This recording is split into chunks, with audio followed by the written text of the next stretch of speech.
warahmatullahi wabarakatuh. Alhamdulillah hari ini kita telah mengadakan pasca observasi. Sebelumnya kita sudah melaksanakan pra observasi dan observasi di kelas Ibu Eva.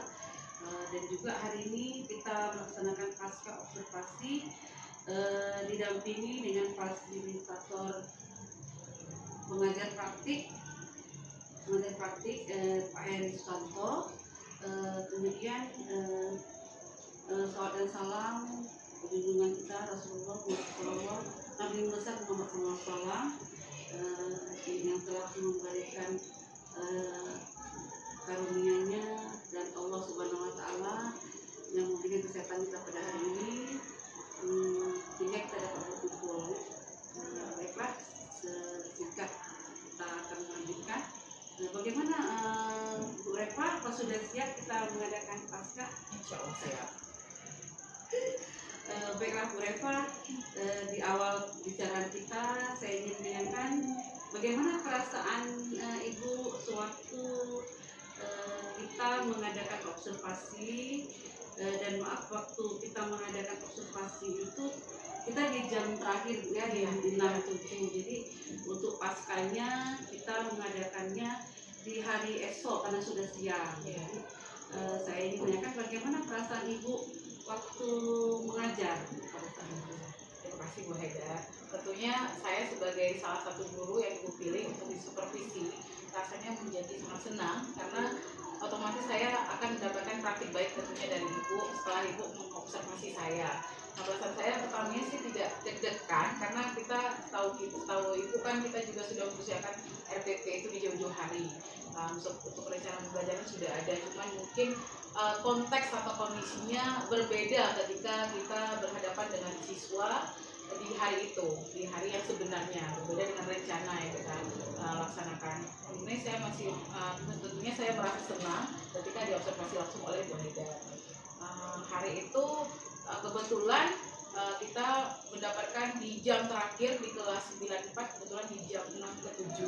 Jadi suasananya mungkin kalau kalian siang, namanya juga anak-anak udah lelah dari jam 1 sampai jam 5, ditambah lagi belajar bahasa Indonesia khususnya di akhir. Karena kan berhubungan dengan tulisan, menjadi tantangan sendiri tentunya kepada saya ketika belajar bahasa Indonesia itu ditaruh di jam terakhir. Tapi alhamdulillah nggak apa-apa, saya tetap semangat dan tetap senang belajar bersama anak walaupun di jam terakhir pada hari Senin khususnya. Itu Bu Heda. Baik, tadi saya sudah mendengarkan beberapa tantangan sudah dihadapi.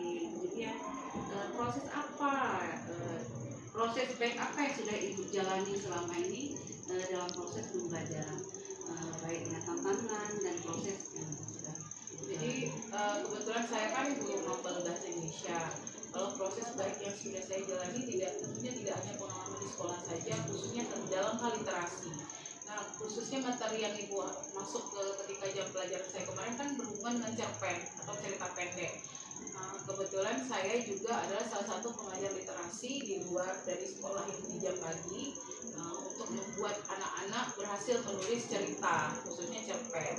Nah, hal baik yang sudah saya lakukan adalah saya sudah bisa membuat buku antologi cerpen bagi anak-anak khususnya di SMP dan MIN tentunya. Jadi sudah berhasil membuat buku antologi cerpen. Nah, sekarang tantangan saya adalah bagaimana anak-anak saya di sekolah pagi di SMP Negeri 7 Banda Aceh bisa juga menulis cerpen dengan baik tentunya. Apalagi berdasarkan pengalaman yang sudah saya lakukan.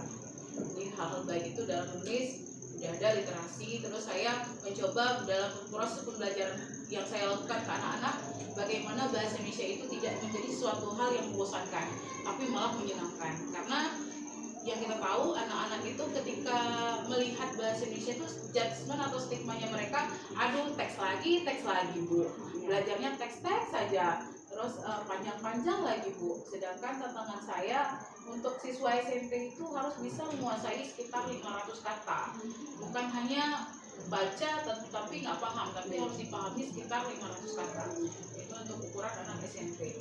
Jadi saya harus melakukan hal baik yang sudah saya dapatkan, tentunya dipraktikkan di sekolah ini juga. Seperti itu. Dan dipahami, mengerti apa yang telah dibaca ya Bu Reva.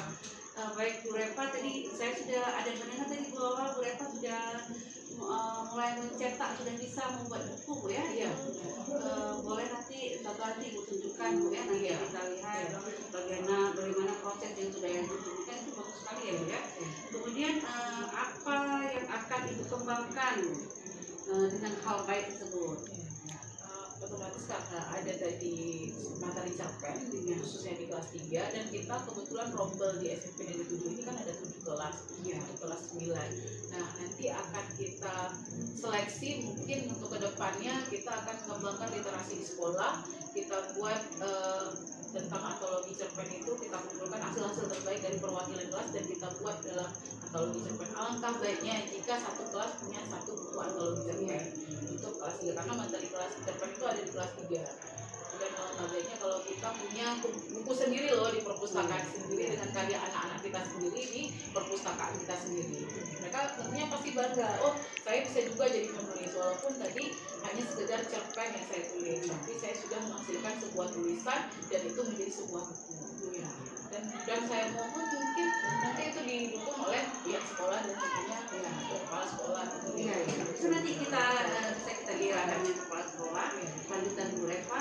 Nanti kemungkinan bisa kita masukkan ke redaksi apa gitu kan. Sebelum pembelajaran itu mulai dari hal-hal yang kecil dulu sampai kemudian mulai membuat buku. Alhamdulillah ya, bagus sekali Bu Reva. Nanti kita sama-sama lah mulai nanti mulai kita terapkan, mulai kita lakukan. Kemudian Bu Reva, selama yang sudah Ibu jalankan, apa yang kurang baik atau yang kurang dalam kegiatan dalam proses pembelajaran? Kalau dalam pembelajaran saya nih masih menemukan ada siswa kita yang kurang bisa memahami bacaan karena memang misalnya ada kekurangan dalam diri dia. Jadi ada salah satu anak yang matanya itu rabun, jadi dia kurang bisa membaca ketika ada bacaannya saya suruh baca. Pertama saya sempat kaget karena kan di usia kelas 8 SMP masih bisa belum membaca, kaget saya.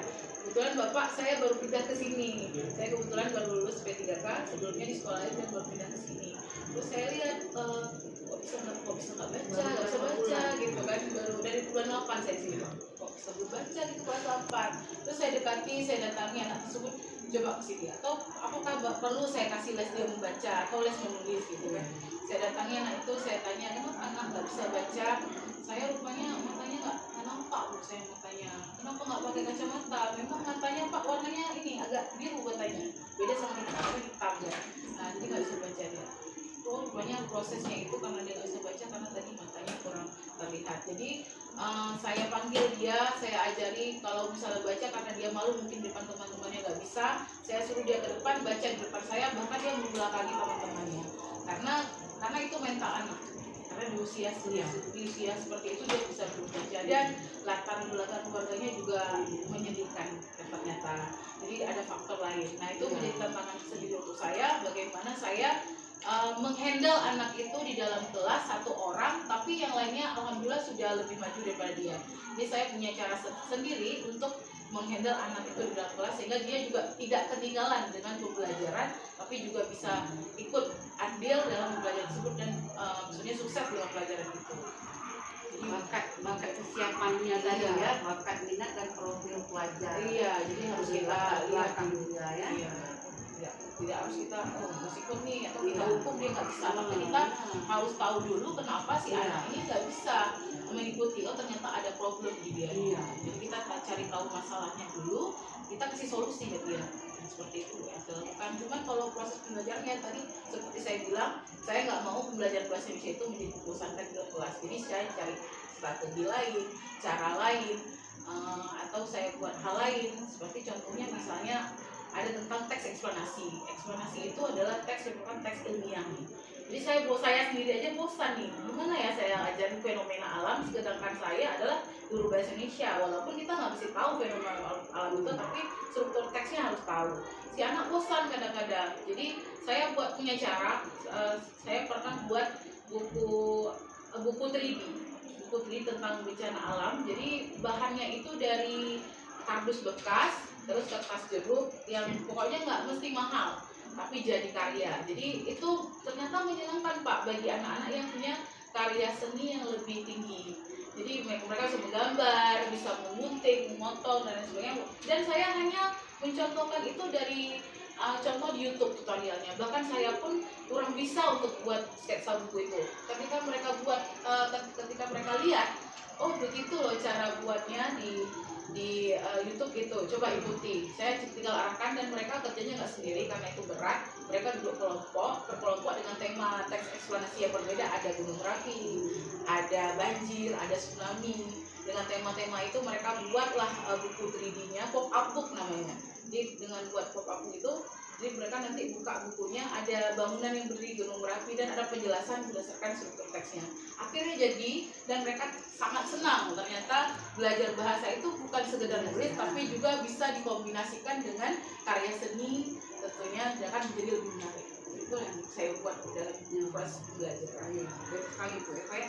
Berarti di situ dari penjelasan tadi sudah menggunakan gaya berdiferensiasi ya Bu ya? Iya. Berarti KSE juga sudah ketemu. Di mananya Bu kita ambil dari Kalau gaya misalnya belajar dari KSE? berdiferensiasi tadi, saya membuat anak dalam bentuk pembelajaran kelompok, dan mereka kan nggak tahu nih yang mana. Yang tahu siswanya itu kan gurunya. Iya. Jadi saya mengelompokkan mereka dengan berbagai latar belakang yang berbeda. Yang tadi kan ada modal mungkin untuk bikin tugasnya itu ada modal beli ini beli itu misalnya kan. Jadi dari ekonominya saya kelompokkan mana yang ada ya mana enggak, jadi bisa saling melengkapi satu sama lain.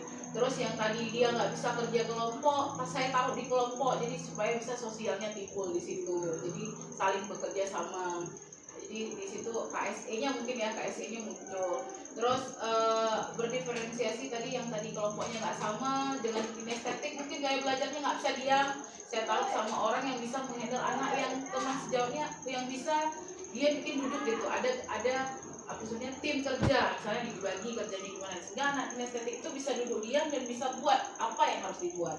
Jadi dia tidak lari ke sana kemari, karena kan ada anak di kelas nggak bisa diam, dia jalan terus. Tapi itu bukan kesalahan, memang anaknya seperti itu. Jadi jangan memandang sesuatu yang luar biasa menjadi sebuah kesalahan di dalam kelas, tapi kita cari solusinya bagaimana mendiamkan dia supaya dia terang, karena dia nggak punya cara yang tepat untuk belajar, sehingga kitalah guru yang mencari cara yang tepat supaya dia bisa belajar keras.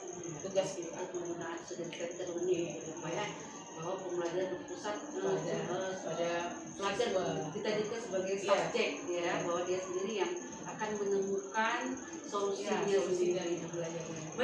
Baik sekali Bu Eva, sudah jelas sekali.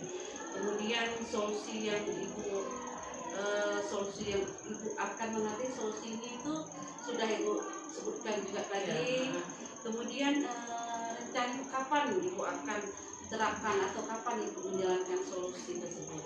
Solusinya yang tadi cerpen itu berarti yang pertama saya lakukan adalah berbicara dulu terhadap pihak sekolah. Waktunya ya. Pihak sekolah, kebetulan mungkin kita ada rapat bulanan ya Bu. Iya, Kalau saya akan menyampaikan ide itu dan didukung pastinya dengan baik kan tentang penulisan literasi nanti.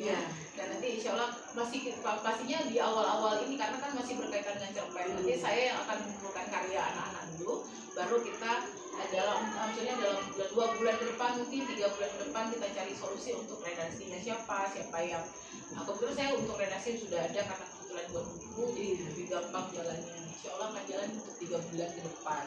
Terus kalau dalam proses pembelajaran harusnya setiap hari itu merupakan proses pembelajaran yang harus baik, dan kreativitas itu diuji setiap harinya, karena kan kita bertemu dengan anak dengan kondisi yang setiap harinya itu nggak pasti sama. Jadi kitalah yang harus pandai-pandai membaca kondisi anak itu di kelas seperti apa. Dan rencana boleh ada, rencana pembelajaran boleh ada, tapi kan ketika di dalam kondisi itu kita harus melihat situasi kondisi dan boleh diubah. Nanti baru kita refleksi untuk pertemuan selanjutnya. Seperti itu solusi yang akan saya terapkan. Berarti solusinya itu harus diterapkan setiap hari yang lagi pelajaran. Oh ya, berarti itu proses pengembangan ya. Iya. Berarti nanti kita ketemu lagi ya. Saya jadi kepingin melihat nih bagaimana Bu Eva menjalankan solusi dengan menghasilkan buku-buku tadi ya, sudah Ibu hasilkan dengan anak-anak ya. Baik Bapak, alhamdulillah saya rasa sudah baik sekali ya Pak ya. Jadi solusi yang akan diterapkan, kemudian student center learning untuk anak-anak, sudah diterapkan KSE dan diferensiasi juga sudah dapat. Saya kira sampai di sini dulu.